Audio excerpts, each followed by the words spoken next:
Well, good afternoon, everyone. Just a few things here at the top, and then we'll get right to your questions. I mentioned it briefly yesterday at the off-camera briefing, so I'd like to just provide a quick readout of Secretary Austin's phone call with Qatar's newly appointed Deputy Prime Minister and Minister of State for Defense Affairs, His Excellency Sheikh Saud Al Thani. During their call, the Secretary reaffirmed the U.S.-Qatar defense partnership, reviewed opportunities to enhance defense cooperation, and discussed regional security developments. The Secretary emphasized the Department's commitment to regional de-escalation through deterrence and diplomacy, including through U.S. efforts to support implementation of the ceasefire between Israel and Lebanon, uphold the enduring defeat of ISIS, and degrade Houthi military capabilities, jeopardizing the free flow of commerce in the Red Sea. He further reinforced the urgent need to secure the release of all hostages held by Hamas and achieve a ceasefire in Gaza. A readout of the call is now available on defense.gov. Also yesterday, U.S. Central Command forces conducted a precision airstrike against a key command and control facility operated by Iran-backed Houthis within Houthi-controlled territory in Sana'a, Yemen. Per U.S. Central Command's press release, the targeted facility was a hub for coordinating Houthi operations, such as attacks against U.S. Navy warships and merchant vessels in the southern Red Sea and Gulf of Aden. The strike reflects CENTCOM's ongoing commitment to protect U.S. and coalition personnel, regional partners, and international shipping. I would refer you to U.S. Central Command for further questions. Finally, a quick update on the transition process. Yesterday, the Department's Transition Director, Ms. Jennifer Walsh, and representatives from the Office of the General Counsel, Washington Headquarters Services Security Office, and the DoD Transition Task Force met with 11 members of President-elect Trump's Agency Review Team, or ART, here in the Pentagon. In accordance with standard practice, the ART members signed non-disclosure agreements and discussed security procedures, including information security and next steps for transition efforts. DoD officials also showed the ART members dedicated office spaces here in the Pentagon that have been reserved for their use. For specific questions about the ART team, I would refer you to the President-elect's transition team. We'll continue to provide updates on the transition efforts within the department as they become available and remain focused on ensuring a smooth, orderly, and professional transition. And with that, let's take your questions. Go to AP. Tara. Thanks, General Ryder. So back to the drones. Can you unequivocally say that none of the drones that are being spotted are DoD assets or something that's being tested within the Defense Department? Are all of these either civilian or otherwise, but just not Department of Defense drones? You're talking about the drones in New Jersey up and down the... Yes, they are not DoD assets. None of them are? To my knowledge, none of them are. Okay. And are there any sort of experimental programs going on where maybe drones are being tested that... To my knowledge, no. Okay. What about the ones that are flying over military bases at this point? Have there been any possibilities of collecting what sort of information these drones are doing or anything like that? Yeah, again, just to kind of put this into context, and I know that our colleagues at the White House, FAA, DHS, FBI have all made this point. So over 1 million drones registered in the United States, and on any given day, approximately 8,500 drones are in flight. And so the vast majority of these drones are going to probably be recreational or hobbyist. They're going to be commercial drones, used in things like architecture, engineering, farming, or they could be used for law enforcement. Is it possible that some of those drones could be up to malign activity? It's entirely possible, but the vast majority, that is not, the case. And in the case of drones flying near or over U.S. military installations, that in and of itself, just given the volume of drone flights we see on a given day, is not something that's new. We take all of those seriously. We will typically, when we detect them, attempt to classify them and take appropriate measures. Is it possible that some of those are surveilling? Absolutely. But can you make that assumption in every case? Not necessarily. So in each case, commanders have the authority, installation commanders and authorities have the authority to respond appropriately, and will continue to do that. Okay, just one other topic, Ukraine. Did the U.S. have any role at all, either providing intelligence or otherwise, in the what looks like a targeted killing of the Russian general? Yeah, I can tell you we were not aware of this operation in advance. We do not support or enable those kinds of activities. Seen the reports. Don't really have any information to provide other than what I've seen in the press, and so I'd have to refer you to the Ukrainians on that. Pat, last year, U.S. Transcom and U.S. Air Mobility Command signed an agreement with a group called the National Aerospace Research and Technology Park. This is in Atlantic County, New Jersey, and the agreement was to create a test and evaluation corridor for UASs, unmanned aerial systems, and advanced air mobility. Is it possible that these drones that are being seen in New Jersey are part of that corridor that was created a year ago to test these kind of drones and unmanned systems? Yeah, and I know you're not going to be surprised by this, but I've had some of your other colleagues reference that press release. I did check with the Joint Staff to see if that was possible, and again received confirmation: no military operations, no military drone or experiment operations in this corridor. Thanks, Pat. Going back to Russia, the general who was assassinated in Moscow, how significant is that? Do you think that's going to change Russia's calculus at all in the war with Ukraine? And what comments do you have on the accusations that he was responsible for the use of chemical weapons in Ukraine? I'd refer you to Russia to talk about the potential impact. Again, I won't speak for Ukraine. Clearly, this is a senior commander within the Russian military overseeing significant capabilities. But again, like I highlighted, we're aware of those reports, looking into them, but that's about all I'm going to have. So, Warren. On drones for a second, what was the thinking behind sending additional detect and track systems to Picatinny Arsenal and Naval Weapons Station Earl? And are there other facilities that might get more of these systems in the future? Yeah, so a couple things. So first of all, again, a lot of focus on this right now for all the obvious reasons, some of which includes those sitting in this room here.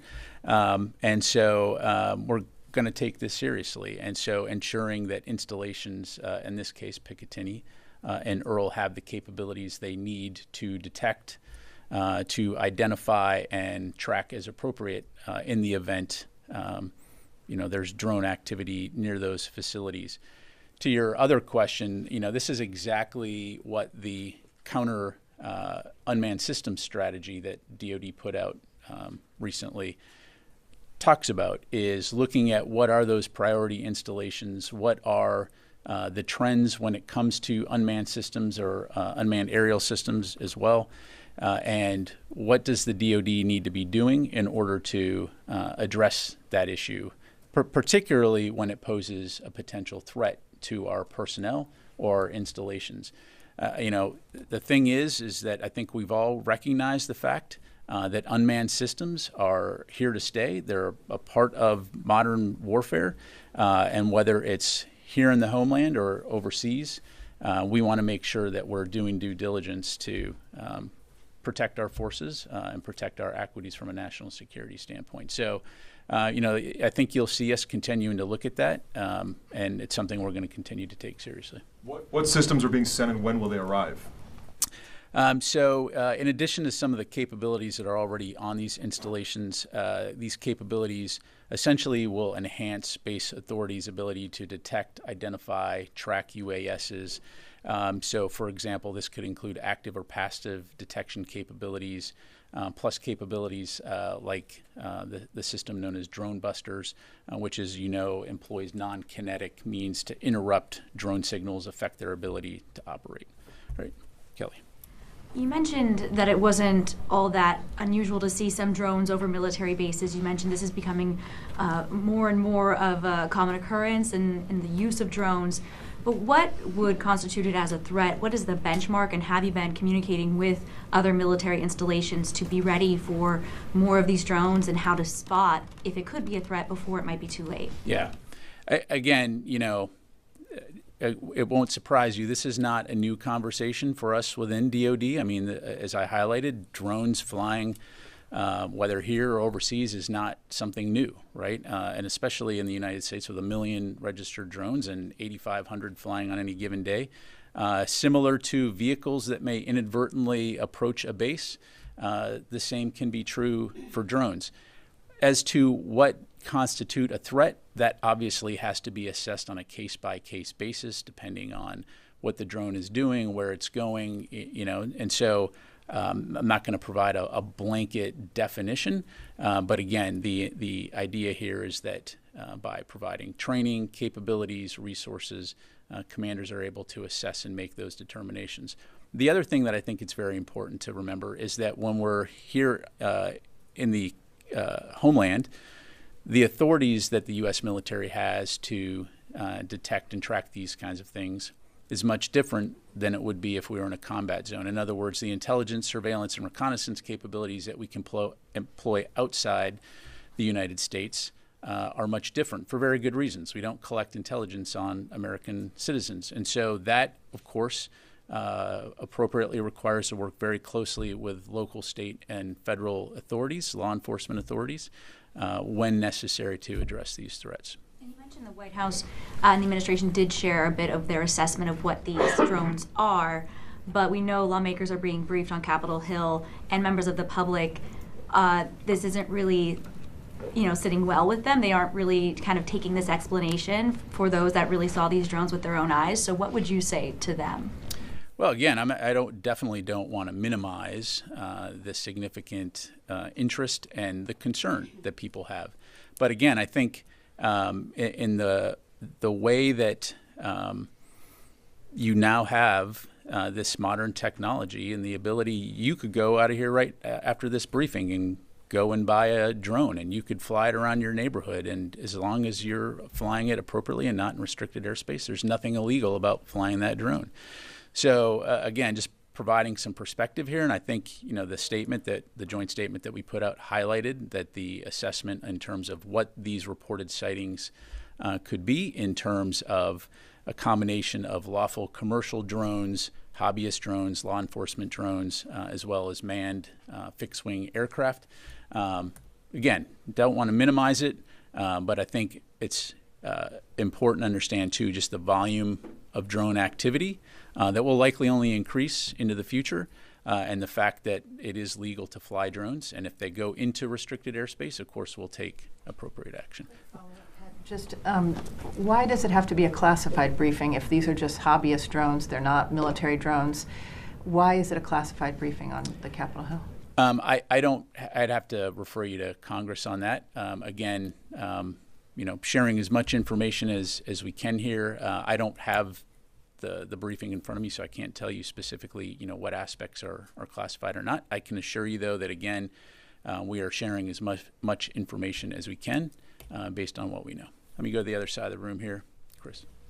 Thanks, Pat. 2 questions on drones.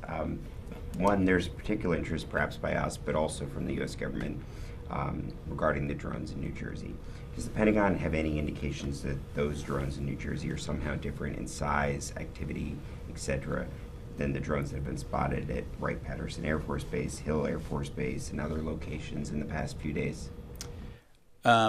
Chris, what I would tell you is we don't see a connection at this point between any of those activities. Again, just taking a step back here, 8,500 drone flights a day, but again, don't see a connection at this stage. And then my second question, has the Pentagon determined who was responsible for the drone incursions over the bases in the UK over the past month? Last month? Yeah, to my knowledge, still being looked at. I'd have to refer you to the UK MOD and U.S. Air Forces in Europe. Janie. Thank you, General. 2 questions on South Korea and China. First question, on China's espionage using drone. China conducted indiscriminate espionage activities using drones on U.S. aircraft carriers and military facilities anchored in South Korea. What message do you want to send to China, which poses a security threat to many allies? What's the message to China? Yes. Look, Janie, I'm not going to get into any specific, operations overseas other than to say, we take force protection, operation security very seriously. We value the partnerships that we have with our allies throughout the Indo-Pacific region and worldwide as we work together towards our mutual security interests. And so wherever there is a potential threat, we, of course, will take measures to mitigate. But I'll just leave it there. On South Korea, the security vacuum is in chaos due to the president suspended his work, and the military leadership also as well as suspended. Is there any disruption in the U.S.-South Korea alliance? And who is the Secretary Austin, the current dialogue partner? Yeah, so right up front, I would say, and you've heard Secretary Austin say this, the alliance between the United States and the ROK is ironclad. We continue to remain committed to peace and security of the Korean Peninsula, and our combined defense posture remains strong. I know that General LaCamera spoke with the acting Republic of Korea president on Sunday. He emphasized the strength of the alliance and reaffirmed commitment to pre-planned training and exercises. He also spoke with the acting Minister of Defense on Thursday on the same topic. So don't have anything to read out right now in terms of potential phone calls with Secretary Austin and the acting Defense Minister in the future, but certainly we'll keep you updated. Let me go to Eunice. Thank you very much, General. The Turkish Defense Minister says Ankara had proposed to Washington that they can assign 3 commander brigades to help fight Daesh and also control prisons where ISIS militants and their families are held. Those are your biggest concerns right now, especially after the fall of the Assad regime. So this is your NATO ally saying that surely if there was such a partnership between the US and Turkey, these are the 2 largest militaries within their alliance. Why not just team up? Is it just lack of trust? You just don't believe them, or you like to specifically work with the SDF? Yeah, thanks for the question. As you highlight, Turkey is a very valued NATO ally, and we continue to keep lines of communication open as it relates to the situation in Syria, as it relates to regional security interests like ISIS. I don't have anything to announce in terms of any changes in U.S. force posture or how we're approaching the defeat ISIS mission, but I'm confident that we'll continue to keep having those conversations with Turkey and other regional partners on this issue. Just one follow-up, please. The Turkish foreign minister just on the same day said that the YPG, or as called the SDF, will either dissolve itself or be destroyed in Syria. Is the United States going to militarily step in? I'd asked this question before because Turkey stresses it very clearly that they're going to be destroyed. Or you can work with us and we can sort out the Daesh problem in Syria. Like, how do you approach this statement and this behavior? Yeah, I don't have a comment to provide on the foreign minister's comment. What I would say is what I've relayed before, which is that the SDF remains an important partner. I think it's important to remember what Daesh or ISIS is capable of, as we've seen in the past. And we all have a vested interest in ensuring that they cannot resurge.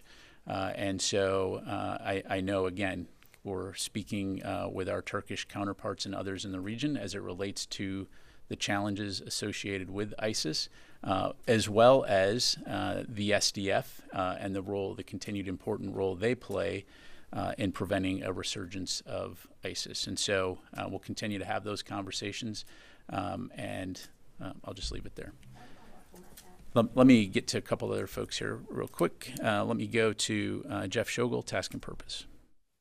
Thank you. Have any of the drone sightings been accompanied with sightings of a large rectangular black object, sometimes called a monolith, often accompanied by Also sprach Zarathustra by Richard Strauss?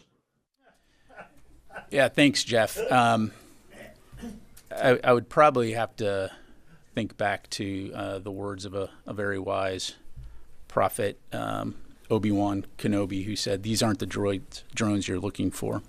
But beyond that, I'll just have to move along. Okay, let me go to Howard Altman, Warzone. Thanks. Well, that was hard to top. I got 2 questions, one on the drones and one on Syria.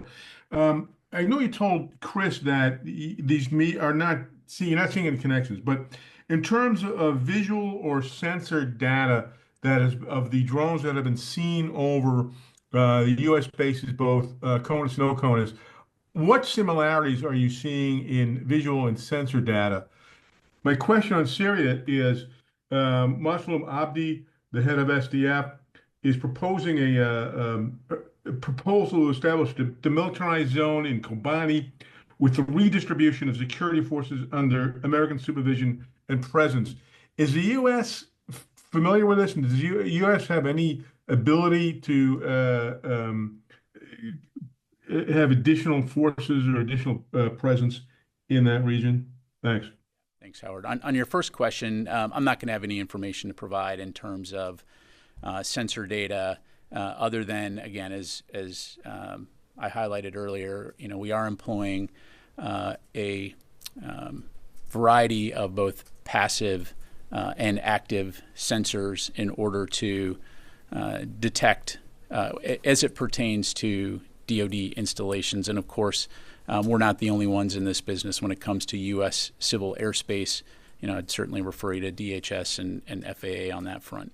As far as Kobani goes, and the ceasefire discussions between groups that are there and the SDF and others, that's something that we're obviously monitoring closely. As I highlighted to your colleague, I think we all have a vested interest in ensuring that groups in the region capitalize on the situation here to enable the people of Syria to be able to have a better life than they did under the Assad regime. But as it relates to the U.S. force presence in Syria, it is focused on the defeat ISIS mission. And so that continues to be our focus. And I'll just leave it there. Let me come back into the room. Noah. Pentagon didn't specify where the strikes took place yesterday within Syria, where American equipment was used. Do you have anything more on that? What I could tell you, Noah, is you're talking about the counter ISIS, defeat ISIS strikes. Yes, those were in the Badia Desert. What I'm tracking is it was 4 separate locations, and CENTCOM assesses that 12 ISIS members were killed. Thank you. John. Thank you, General. North Syria again. We know that you are actively involved in negotiation between the Syrian Free Syrian Army and the SDF, especially in the area of Manbij. But other than that, in the south, in cities like Raqqa and Deir ez-Zor, there are a lot of protests against the SDF. And especially the Arab population in this area, they claim that the SDF was collaborating with the Assad regime, and they see them as complicit. And after the fall of the regime, they want them out of their neighborhood. What do you say about these kind of requests from the local Syrians in those areas? And do you think that will create a possible threat for U.S. forces? Well, as I'm sure you can appreciate, I'm not going to delve into domestic Syrian politics other than to say, again, we recognize the situation right now in Syria is fragile, particularly as it relates to the post-Assad regime. U.S. forces have been working closely with SDF for years now on the defeat ISIS mission, and that continues to be our focus. I won't speak for the SDF or what the local population may or may not be saying, other than, again, I think we all have a vested interest in ensuring that ISIS is not allowed to regroup and resurge and return to the kinds of activities that we saw previously. Got time for just a couple more. I have another question. The leadership of the Assad regime, most of them who are criminals involved in slaughtering their own people, and very possibly in the future there will be courts against these names.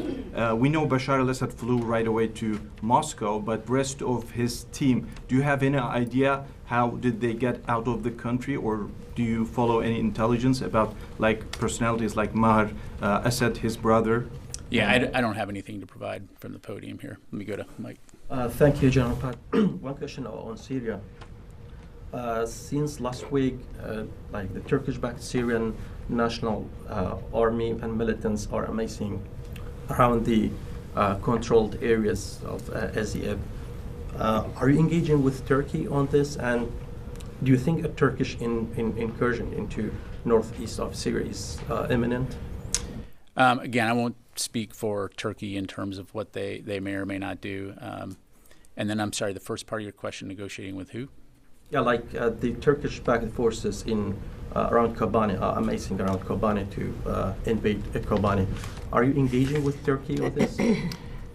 Again, I think I kind of already addressed this. Broadly speaking, the U.S. is communicating with Turkey about the situation in Syria writ large and keeping lines of communication as it relates to the post-Assad regime, trying to ensure that the people of Syria are able to experience security and stability. But from a U.S. military standpoint, our focus in Syria continues to be on the enduring defeat of ISIS. Okay, let me get to Jim, and then I'll come to you, and then we'll close it out. Jim.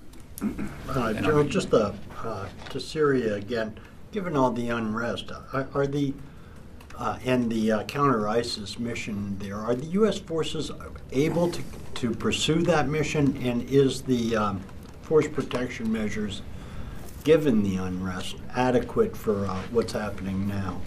Yes, I mean, that as evidenced by the counter-ISIS strike we took a couple days ago. So, yes, they are able to conduct their mission, and of course, as it has always been, force protection remains a top priority for our forces in Syria. There are no plans to add more forces there? I don't have anything to announce right now in terms of change of force posture. Carl? Thank you. You've made it very clear that we are in Syria, the U.S. is in Syria to counter ISIS. You've said that several times. But our partner in that fight is the SDF, and the commander is now saying that he wants to propose a demilitarized zone because of these tensions with Turkey, and is asking for American supervision and presence. So is the Pentagon willing to consider that proposal to have U.S. boots on the ground in place to help that demilitarized zone? Carla, as I'm sure you can appreciate, I'm not going to make policy from the podium here. You know, obviously we continue to communicate very closely with the SDF as our defeat ISIS partner, but I'm not going to have any updates in terms of change of mission right now. Last question, Mike. I know you're hoping for a drone question, so let me oblige you. Okay. You say that there are these sightings. Why do most of the sightings seem to be around New Jersey? I mean, it's the Garden State and all, but what is so special about New Jersey that it's getting most of the attention from this? I've never seen drones here.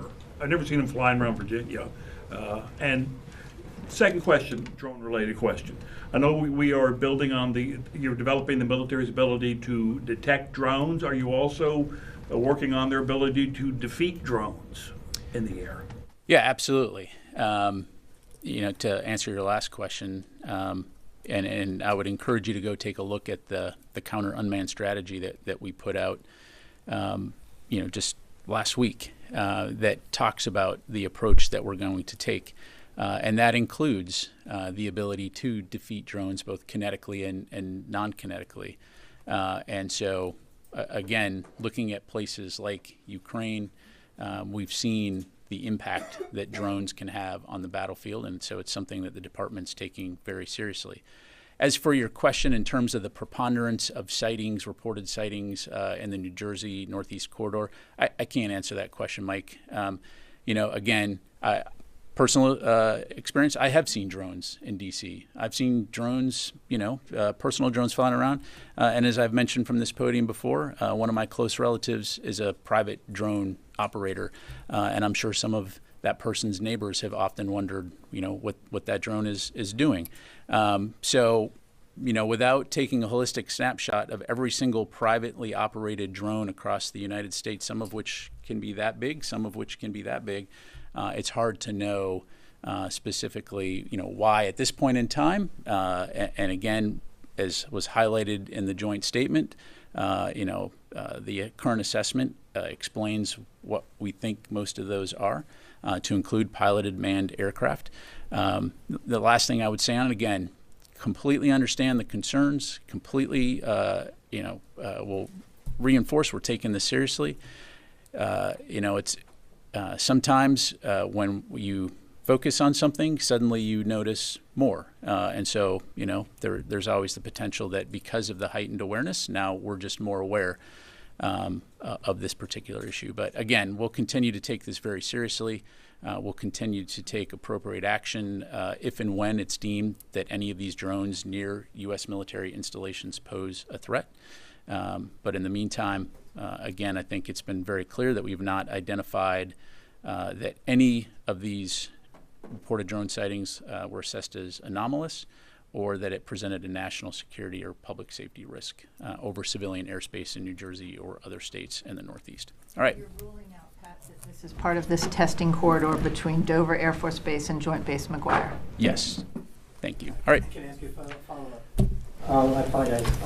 It's based off his question. Now, you just came in the briefing room, so. Negative. I came in. You've been here the whole You flew in on your drone? Yeah. But thank you. That's okay. Normally my pattern, but thank you. You talked about the military bases. Has there been a surge in counter detection equipment that has been sent to military bases? I'm aware that DHS has sent other equipment to the New Jersey area. Is any of that include DoD equipment, or is that strictly all DHS? As I highlighted earlier, for Picatinny, we did send some additional active and passive detection capabilities, as well as some counter-drone capabilities. Those are the only ones, and Earl, those are the only ones I'm tracking right now.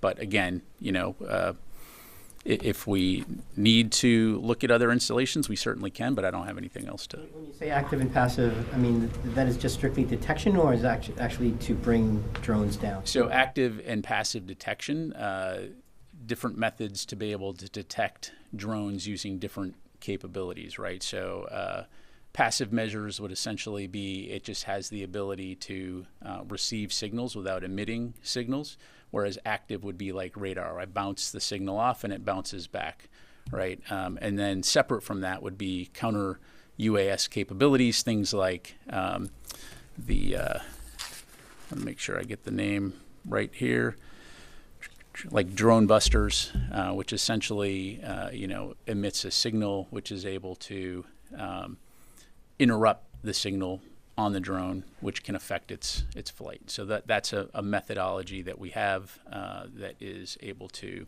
essentially bring drones down non-kinetically should we need to do that. And is any of the DHS equipment similar to this, or is that? I mean, I'd refer you to them, but short answer is yes. Okay. All right. Thanks very much, everybody. Appreciate it.